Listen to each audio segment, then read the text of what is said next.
Thanks to Headamp for sponsoring this review. Headamp are the makers of the legendary Blue Hawaii electrostatic headphone amplifier, as well as the Gilmore series of amps, including the new GSX Mini. They also sell the Odyssey LCD5, as well as some of the other products in this review.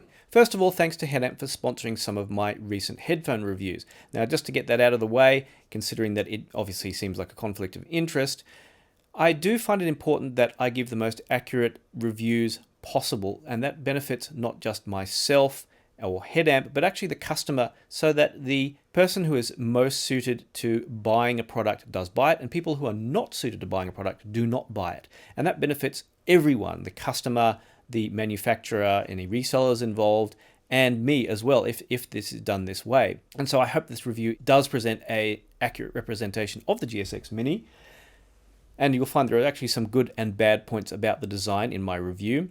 And if you find that's too much of a conflict of interest, I totally understand. But that being said, let's get on with talking about the amplifier itself. So the GSX Mini is a smaller version of the larger, full-size 2-box GSX amplifier, which has one box for power supply and one box for amplification. Just for comparison, I have included here a Luxman P750U, which is a standard sized stereo component. So you get an idea of how big it is. It's a bit wider and deeper than something like the Chord TT2&M scaler, but is not as big, of course, as some of the, my Studio 6, for example. Now, as amplifiers go, it is a fully balanced amp. That means it is balanced all the way from the input through to the output, which is important for some people.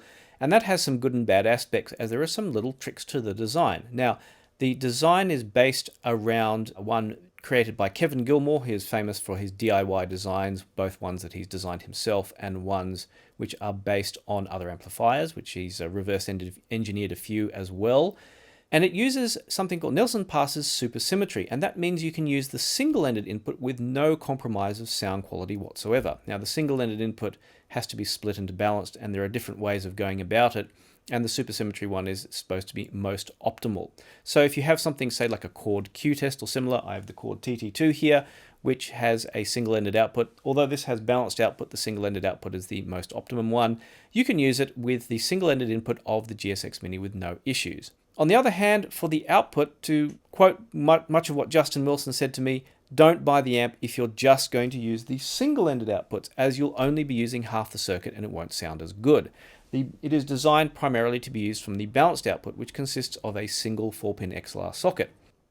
The amp has as well a attenuator, the volume control, and you have two different options for that. The first is a standard kind of Alps 4-gang pot, which is, like your standard volume control. And the other is this, what's in this one, which is a 24-step DACT attenuator. So it's literally a 24-position switch, with each switch switching in different sets of resistors, so you get a different volume level.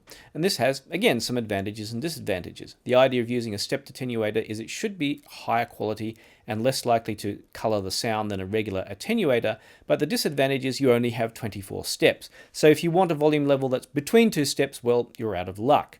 But if you do, like me, use another device for the volume control, like this TT2, then you can actually set it. Any of these steps will be of equal quality because they are literally just switching in resistors in and out. Whereas a regular attenuator, ideally you might want it at the most maximum volume position, or if it's of poorer quality, in the middle volume position. And so you kind of have to care about that. Now, as other features go, we have, of course, the input and output switch on here, and a preamp switch. So it has preamp outputs which you can use with a power amp or some other amplifier, or active speakers, depending on the kind of setup you want to have. Generally, performance-wise, headphone amplifiers will have the same performance from the preamp outputs as it does the headphone amp output. So my impressions of the headphone amp will be pretty much the same as they are with the preamp. The other thing, of course, it has two gain levels. Now, I could actually compare the gain levels, and this is one of the other slight negatives on this. Normally, when we try and compare gain levels, a louder sound will sound better to us, unless, of course, it's much, much louder. It was actually easily possible to compare both gain levels on the GSX Mini, because level matching them, I could actually set low and get high gain and find which notch on the attenuator was the correct one to have the same volume level. Now, normally, high gain seems to sound better on amplifiers, and when you do level match comparisons, there isn't any difference. But with the GSX Mini, actually the low gain sounded flatter and more muffled for some reason. Some people haven't felt so negative about the low gain. So if you have a very kind of hot source that is something which has a very high output, like some of the Chord Gear, and you end up with the volume control, close to the beginning of the adjustment, you may find that to be a little bit problematic. So most of my comparisons with gear, and with a variety of headphones like here, including the recent LCD5s, which are a good test for a headphone amp driving power, as well as some of the high quality music I listened and some regular music I listened with as well. I tested that entirely in high gain, using primarily Chord's TT2 as a source. Now, if it's not already on my channel, I will have a review of Chord's TT2, so you can compare, my impressions of the TT2 versus my impressions of the GSX Mini. Now, the GSX Mini is an expensive amplifier. It's around 3.5 to 4.5 times the price of some of the kind of less expensive but very popular Chinese amps, such as the Singsa SA1 or Songkos SGA1, both of which I have in here for review. And it's a fair bit more expensive than even something like Audio GD's Master 9. But it does have its own kind of unique characteristics for an amplifier, which does make it very entertaining to listen with.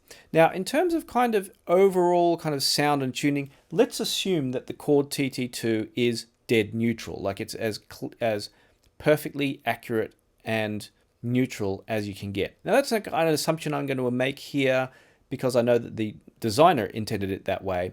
Whether it's an accurate impression, we can't know, but just for the sake of argument, let's consider the Chord TT2 to be neutral. The GSX Mini, on the other hand, is a slight touch warm. Now, that doesn't mean that you'll plug in a pair of headphones and you'll find overtly that the sound is warm in any way, like say, for example, like with the Studio 6 tube amp, depending on the tubes I roll, I can make it sound warmer or not. Or some tube amps like from Wu Audio, which are designed to sound very kind of euphonic with a lot of even order harmonic distortion. It doesn't have anything like that. It's just a touch more on the kind of what some people might call musical or warm side of things, but is still a very kind of dynamic and entertaining sounding amp. And I found that it was very good at delivering plenty of detail, but primarily it was more the dynamics that it delivered which made it very fun to listen with. For example, sometimes I found the D8000 Pro to be maybe a very slight touch not quite as lively sounding as some other headphones like the Susvaras, but out of the GSX Mini, they sounded very dynamic and very exciting, much like I had the Susvaras out of, say, Hi-Fi Man's headphone and speaker amp. So it reminded me of that very dynamic presentation that you can get out of Susvaras. Likewise, it drove the Odyssey LCD5s very, very well and was very fun to listen with those. That touch of warmth was much welcome, considering that direct out of the Chord TT2, I found the LCD5s to be a little bit too sharp and the mid-range to be a little bit too overwhelming. The GSX Mini seems to forgive that just a little bit. Now, it doesn't have the widest and most grand soundstage, say, like the Luxman P750U does. The P750U, for example, with the LCD5s, it sounds a touch sharper, a touch wider, there's a bit more depth. Basically, if you think of the super high quality design of the Luxman, imagine that being applied to the sound as well. It sounds much more open and grand and big, but at the same time extremely sharp and dynamic at the same time. So the Luxman was definitely a step above there. Compared to something like the Songkos SGA1 and the Singsa SA1, those amps sounded very, very similar in tone. Maybe just a slight touch of warmth in there. And sometimes, it was hard to tell apart which amp I was listening to, but it was very noticeable with music which has very large dynamic swings. And one of my best examples of that is Muddy Waters' album Folk Singer. Now, that was actually digitized on a system designed by Mike Moffat, who is now of Shit Audio, and the recordings made through that system are famous because of their excellent sound. And the dynamics from Muddy Waters' voice are just outstanding. If you haven't heard this kind of thing, haven't heard real dynamics from music, you really do have to listen to this album. It has no compression that I am aware of, and it just sounds amazing when his voice just really jumps out at you. And it was more noticeable, that kind of expression, from the GSX Mini than from the cheaper amps from China. So I've seen some people online say they tried the GSX Mini and they tried an SA1 and they couldn't hear a difference. I think it's going to come very much down to the music and possibly the source as well, having a good quality source of something like the Shit Yggdrasil or Chord Q-Test or better, to really notice the difference between the GSX Mini and a cheaper amp. So my kind of impression was, say, for example, the GSX Mini was like the young, excited, the young, exciting guy, whereas, like the Luxman was kind of like the older, more mature, but still extremely sharp kind of older guy with more experience under their belt. That's the kind of sound difference you hear between them. Still, the GSX Mini was a very exciting amp to listen to, and it was just spot on, neither sounding too much of any one thing, while presenting things in a very kind of exciting and fun manner. It's kind of like the difference sometimes I hear between the Chords Hugo 2, which I have plugged into the Meze Elite at the moment, and listening with the more expensive TT2 and M scaler stack. Now there's obviously a lot more clarity from the TT2 and M scaler, but sometimes you don't necessarily want too much clarity, you just want kind of an entertaining listen. And the Hugo 2, and in this case with the 2Go attached, provided that kind of more entertaining and punchy listen, even if it wasn't the most, didn't have the biggest soundstage or wasn't the most refined. The GSX Mini kind of, compared to say the Luxman or maybe the Studio 6, was kind of more like that. It was kind of obviously a step down, but still really great in how it kind of presented music. And being around the same kind of price as, say, a Chord Q-Test or Hugo 2 or that kind of thing, really kind of puts it in perspective, considering that these Luxman amps go for a couple of $1,000s more, although sadly, of course, the Luxman has been discontinued in North America. And of course, things like the Studio 6. Probably the main negative about amps such as the GSX Mini, and of course gear that is around the $2,000 mark, is how far you are into what we call the law of diminishing returns.